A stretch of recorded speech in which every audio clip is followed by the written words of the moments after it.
Okay, how's it going, everybody? Welcome to part three of the number 13.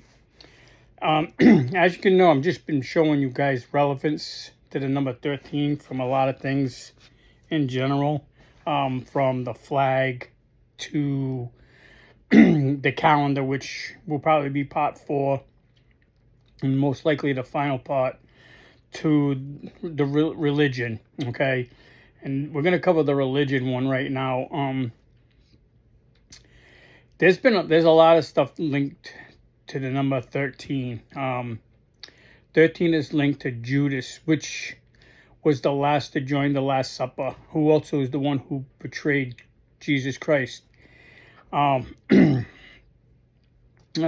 see what else. When you look in the Bible and you look at 13, 13 is kind of like associates with rebellion and lawlessness, and you could find it like there, and you can actually find like the number 13 in a lot of places in the Bible. Like starts out with like Genesis 13, then there's Deuteronomy is 13, the 13th chapter of 2 Samuel, the 13th chapter of 1 King verses 26, the 13th chapter of 2 Chronicles, the 13th chapter of book of Hosea, the 13th chapter book of John, the 13th chapter book of Revelations, and in Roman chapter 1. I mean, there's that's a lot of stuff right there. I got some stuff written down, some notes. I'm kind of looking at. You'll find 1313 in a lot of places, and it's kind of wild. But you also got to remember that number 13 always isn't represented in negativity. A lot of it sometimes has some positive to it.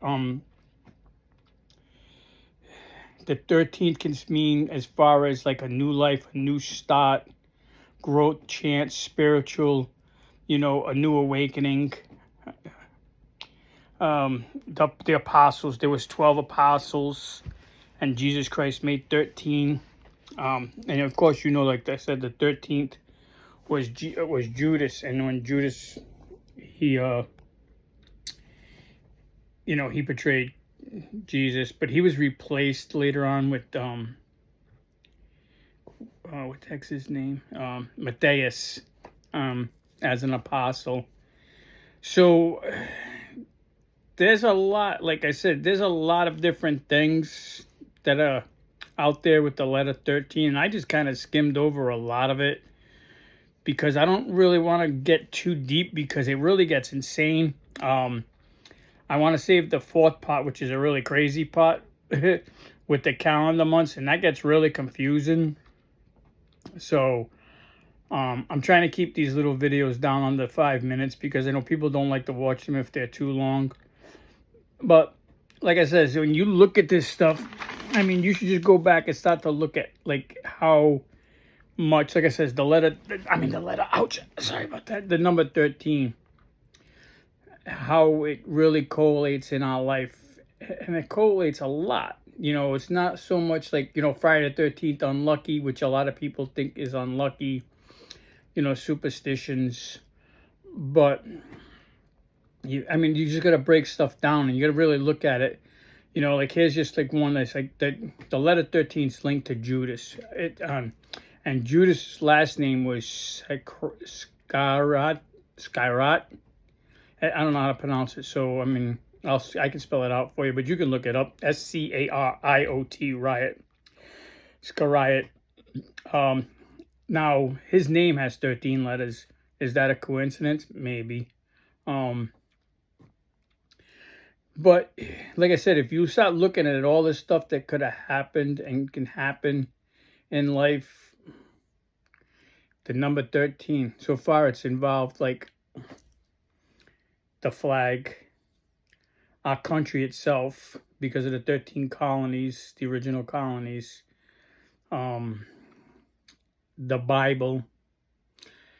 We'll get into the calendar with the 13 months, how they did that. It was really confusing, and I'm still kind of not too 100% sure of it, but you'll kind of get the idea. It's something that you really should research on your own, because I don't want you to misinterpret things, and I don't want to give you the wrong information, but I could tell you that, that's what it's based on. That we had at once upon a time was used a 13-month calendar. Now there's been several different ones. So anyway, so that's it for now till the next one I do, which is going to be the calendars, which will be the final. So it's peace out. Love you guys. Talk to you later.